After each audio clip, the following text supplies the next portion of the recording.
Halo Sobat Better Life, terima kasih telah kembali di channel Better Life Indonesia. Sekarang kamu berada di playlist horor misteri.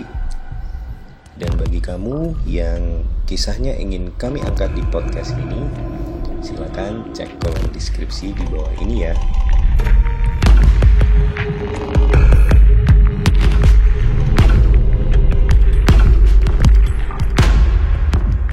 Kemarin ada cerita tentang Erva dan Sari yang sekolahnya berhantu.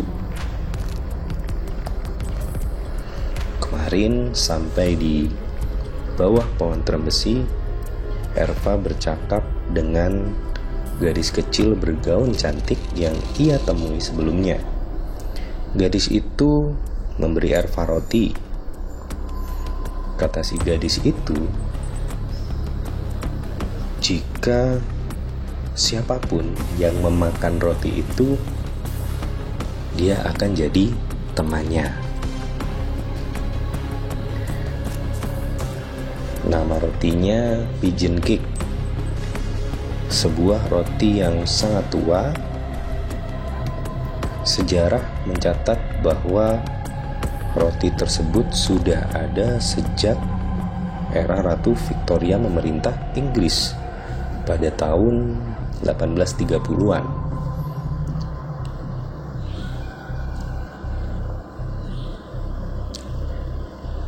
Madame Veronica berdiri di depan kelas memperagakan bagaimana segitiga terbentuk dari gabungan setidaknya ada 3 lingkaran. Seluruh siswa memperhatikan dengan cermat. Nyaris tak ada yang bergerak, menengok ke kanan atau ke kiri pun tidak. Erva sadar ia berada di tengah kawan-kawan yang super serius dalam menerima pelajaran. Mereka hanya duduk di bangku, memperhatikan guru, mencoba membuatnya disabak, yaitu semacam alat tulis di papan yang digunakan para murid sebelum buku tulis populer, lalu menghapuskan kembali ketika pelajaran sudah usai. Tak ada secuil pun keinginan para siswa untuk bertanya, berdiskusi, atau hanya sekedar untuk mendebat gurunya. Mereka hanya diam, menatap ke depan, dan menerka bahwa ini orang atau mayat, pikir Erva. Padahal Madame Veronica bukan orang yang galak. Justru 180 derajat kebalikan dari Pak Wawan. Ini merupakan kabar baik bagi Erva. Ia tak lagi harus menerima pelajaran dari guru yang super galak, yang paling ia benci. Sekarang ia bersama Madame Veronica, seorang guru yang murah senyum, sopan bertutur, dan gampang dalam menjelaskan pelajaran. Meskipun sesekali ia berucap dalam bahasa Belanda yang Erva tidak tahu apa maksudnya. Erva tak tahu pasti kenapa Pak Wawan diganti dengan guru perempuan yang ramah ini gitu loh. Pihak sekolah tak ada pengumuman apapun, tapi ya sudahlah. Ia merasa lebih menikmati pelajaran matematika bersama Madame Veronica.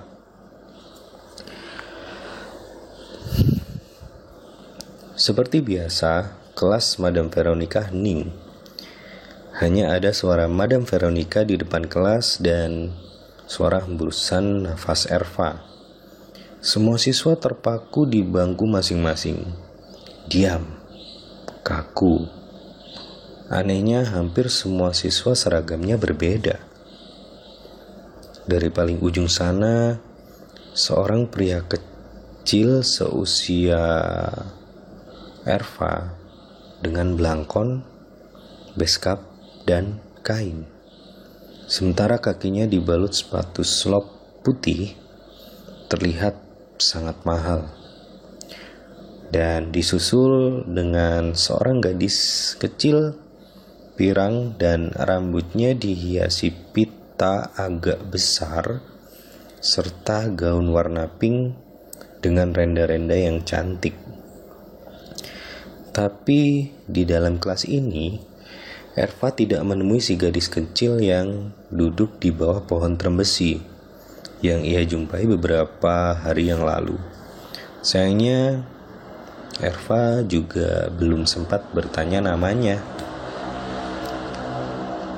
Madame Veronica Adrima van Mogens beranjak dari kursi guru, berdiri dan berpamitan dengan seluruh siswa saat berganti jam pelajaran. Bulan kedua musim penghujan tahun 1980, musim penghujan membuat keadaan semakin menjadi basah. Jam 9 pagi yang biasanya dipenuhi dengan sengatan sinar matahari, kali ini harus berbeda akibat hujan ringan sejak subuh tadi. Jalan depan sekolah yang biasanya dipenuhi dengan delman, mobil angkutan umum, mendadak sepi. Hanya sesekali orang kaya lewat dengan mobil mewahnya yang begitu menghina rakyat bawah yang hanya mampu berjalan kaki. Sekolah Erva yang bertetangga langsung dengan sekolah jurusan guru memberikan keuntungan tersendiri bagi jasa angkutan umum serta jasa becak.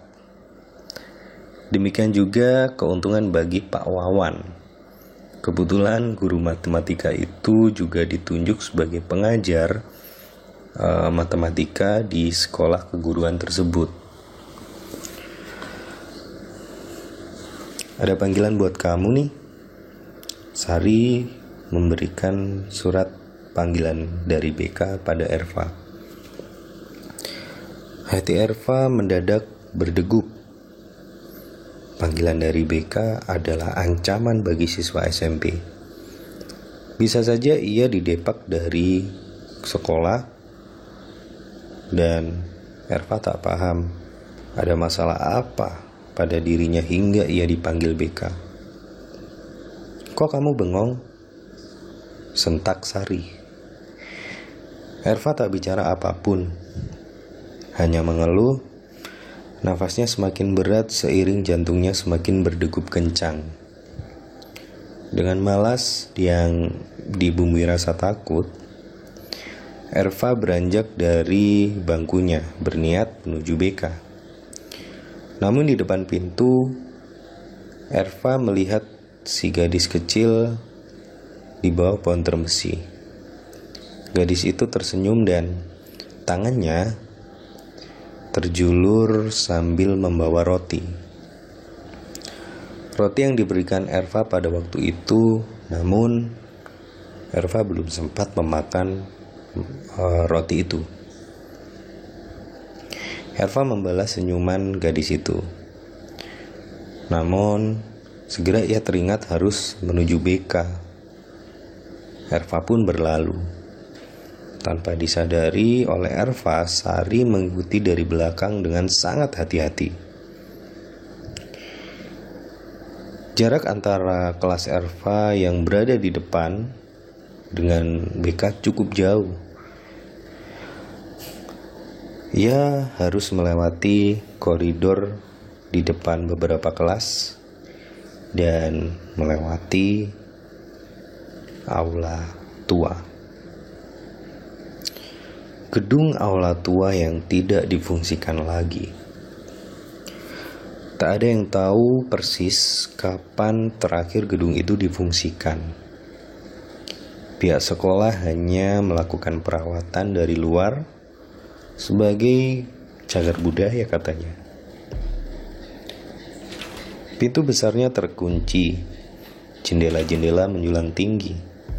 Itu pun tertutup dan tak pernah ada yang membukanya sedetik pun. Pak Sakri sebagai orang yang dianggap paling tahu tentang sekolah pernah mengatakan jika aula itu hanya sebuah bangunan tua yang kosong, tak berguna, menghabiskan banyak anggaran untuk perawatan, dan kenapa tidak dirubuhkan saja. Santer beredar cerita di kalangan siswa yang turun-temurun bahwa di waktu tertentu akan terdengar suara musik mengalun dari dalam aula. Riuh sekali suaranya, bagaikan pesta dansa. Terdengar pula hiruk pikuk manusia, tertawa, gembira dan bersenang-senang. Suara-suara gelas beradu dalam rangka bersulang dari para pria menambah suasana betapa megahnya pesta yang digelar. Namun di balik kemegahan pesta itu, justru siapapun yang mendengar alunan musik itu tiba-tiba akan pingsan atau kerasukan, atau yang paling parah justru hilang. Dia menghilang. Pihak sekolah masih saja menolak rumor itu, meskipun data sudah mengatakan di setiap tahun ada saja siswa yang terkena imbasnya. Siswa yang tiba-tiba pingsan tak terhitung jumlahnya. Kasus kerasukan pun adalah makanan sehari-hari. Dan Pak Sakri lah yang orang yang selalu menjadi rujukan. Ia bagai Mbah Dukun Sakti yang mampu menyembuhkan siswa yang kerasukan. Dan untuk siswa hilang, sekolah selalu merahasiakannya. Bu Rika pun seorang guru BK tutup mulut atas kejadian itu. Pak Sakri pun diam. Tak ada satupun pihak sekolah yang mampu menjawab.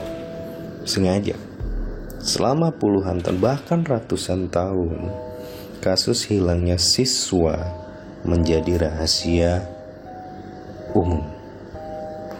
Tak ada yang berani membuka dan tak ada yang berani mengungkit. Erva melewati koridor dengan aula tua di sebelah kirinya. Atas banyak rumor tentang aula itu, Erva pun merinding melewatinya. Ia teringat siapapun yang mendengar alunan musik dari pesta di dalam aula, maka akan terjadi sesuatu padanya. Erva tak ingin menjadi salah satu dari para korban, tapi melewati koridor itu membuat Erva serasa semakin terjepit dan tertekan atas ketakutannya. Erva semakin merinding. Suasana sekolah menjadi sepi baginya. Erva merasa hanya seorang diri di koridor itu. Terdengar alunan piano di dalam aula. Erva buru-buru menutupi telinganya. Ia berlari kencang, sekencang-kencang yang ia bisa. Ia melihat pintu aula besar terbuka perlahan, dan dentingan suara piano semakin menguasai telinganya. Seberapapun Erva menutup telinga, ia tak mampu menolak dentingan suara piano di dalam aula besar. Erva terus berlari. Koridor yang hanya beberapa meter, kenapa menjadi sangat jauh baginya? Sambil menutup kedua telinganya, Erva mencoba menemukan ujung koridor. Tapi semakin ia berlari, semakin ia mendekati pintu aula tua yang semakin lebar terbuka. Erva tersengal nafasnya.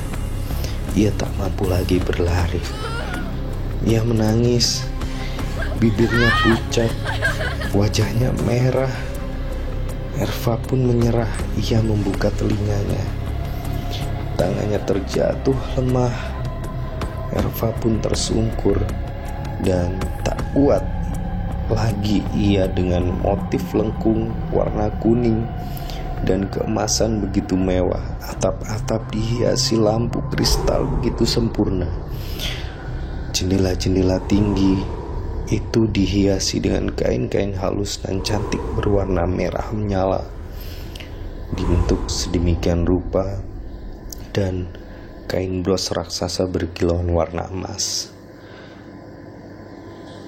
"Oh, Erva," ucap Madam Veronica tiba-tiba muncul dari dalam keramaian. Erva terdiam. Ia belum mampu berpikir.